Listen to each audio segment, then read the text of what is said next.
ఏ గ్రామంలో చూసినా ఏ మండలంలో చూసినా కూడా తాగునీటి సమస్య చాలా తీవ్రంగా ఉంది. ప్రతిరోజు ప్రెస్ మీట్ పెడుతున్నాము, ప్రతిరోజు కలెక్టర్ గారిని మేము రిక్వెస్ట్ చేస్తున్నాము.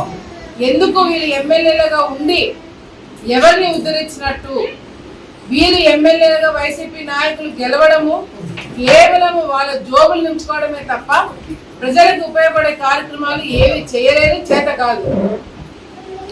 ఈరోజు వాలంటీర్లు తిరిగితే చాలు, వాలంటీర్లు ఎండలో తిరిగి వాళ్ళ ఉద్యోగాలు కూడా పరంగా పెట్టుకొని వాళ్ళు ప్రచారం చేస్తారు మా కోసం అని చెప్పి ఇళ్లలో కూర్చుంటున్నారు.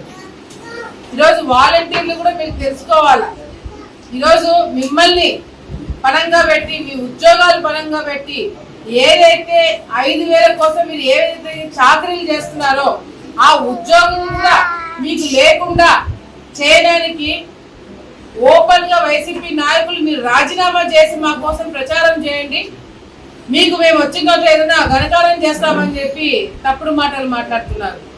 రేపు మీరు వచ్చేది లేదు, మీరు చేసేది లేదు. పాపం ఎవరైతే మిమ్మల్ని నమ్ముకొని ఇప్పుడు రాజీనామా చేసుకొని వైసీపీ నాయకుల కోసం ప్రచారం చేస్తున్నారో ఉన్న ఉద్యోగం కూడా పోతారు. వాళ్ళు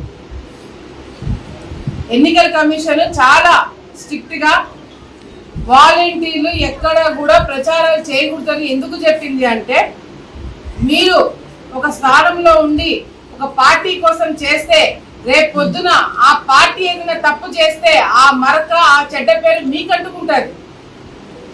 రేపు పొద్దున ప్రజలు మిమ్మల్ని వచ్చి పట్టుకుని అడుగుతారు, నువ్వేమో అట్లా చెప్తివి, వాలంటీర్లను నమ్మితే మాకేంది అని చెప్పి మీళ్ళ కాడికి వస్తారు. అది గమనించండి. చంద్రబాబు నాయుడు వస్తే వాలంటీర్లను తీసేస్తాడు, వాలంటీర్ల మీద క్రిమినల్ కేసులు పెడతాడు, వాలంటీర్లు ఏదో చేస్తాడని చెప్పి మాట్లాడినారు. వాలంటీర్లకి మీరు పెట్టిన రోజు నుంచి ఈ రోజు వరకు ఒక రూపాయినా మీరు ఏమైనా సాయం చేయగలిగినారా? 5,000 ఇచ్చాం 5,000 ఇచ్చామని చెప్పి మాట్లాడుతున్నారు. అదే 5,000 ఉద్యోగాలు, అదే మీరు ఇచ్చిన వాలంటీర్ పోస్టులు బయట వాళ్ళు ఉద్యోగాలు చేస్తుంటే ఎంత జీతాలు వచ్చేది? డిగ్రీలు ఇంజనీరింగ్లు ఎంబీఏలు చేసిన పిల్లలు వాళ్ళకి మీరు సరైన ఉద్యోగాలు ఇప్పించింటే కొన్ని వేల లక్షల రూపాయలు సంపాదించేవాళ్ళు. కానీ కేవలము ఏదో మీరు గవర్నమెంట్లో కలుపుతారనో మీ జీతాలు పెంచుతారనో ఏదో చేస్తారని నమ్మకంతో ఇంకా పాపం వాళ్ళు అట్లే కూర్చోన్నారు.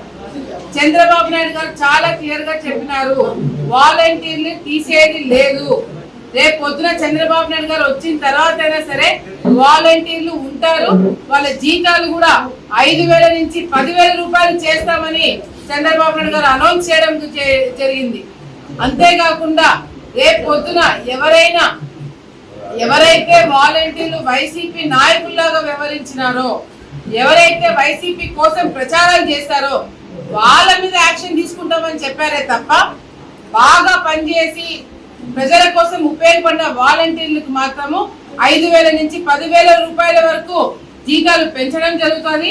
అంతేకాకుండా మీకు ఎటువంటి ఇబ్బంది లేకుండా చదువుకున్న పిల్లలు ఇంకా వేరే ఏదైనా ఉద్యోగాలు చేయాలన్నా కూడా ఫస్ట్ ప్రిఫరెన్స్ మీకు ఇచ్చి మీకు సరైన ఉద్యోగాలు పెట్టించే బాధ్యత కూడా మేము తీసుకుంటామని వాలంటీర్లకు అందరికీ చెప్తున్నాం. దయచేసి మీరు తప్పుదావ పట్టకండి. మీరు ఏదైతే వైసీపీ నాయకులు మీరు రాజీనామా చేసి మరి తిరగండి అని చెప్తున్నారో ఆ మాటలు నమ్మకండి. వాళ్ళు అధికారంలోకి రావడానికి మిమ్మల్ని బలి చేస్తున్నారు. రేపు పొద్దున మీ మీద క్రిమినల్ కేసులు కూడా పెట్టించడానికి సిద్ధమవుతున్నారని చెప్పి కూడా మీరు గ్రహించాలా. ఎవరైతే వాలంటీర్లు రాజీనామా చేసి ప్రచారాలు చేస్తున్నారో వాళ్ళ మీద క్రిమినల్ కేసులు కూడా పెడతారంట. దయచేసి ఇవన్నీ కూడా గమనించి జాగ్రత్తగా ఉండండి.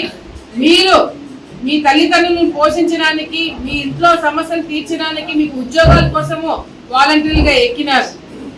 అంతేగాని ఎవరినో గెలిపించడానికి, ఎవరో చేసిన పాపాలు మీరు మీ తల మీద వేసుకోవడానికి కాదు. సో దయచేసి మీరు ఈ ఎన్నికలకి ప్రచారానికి దూరంగా ఉండండి.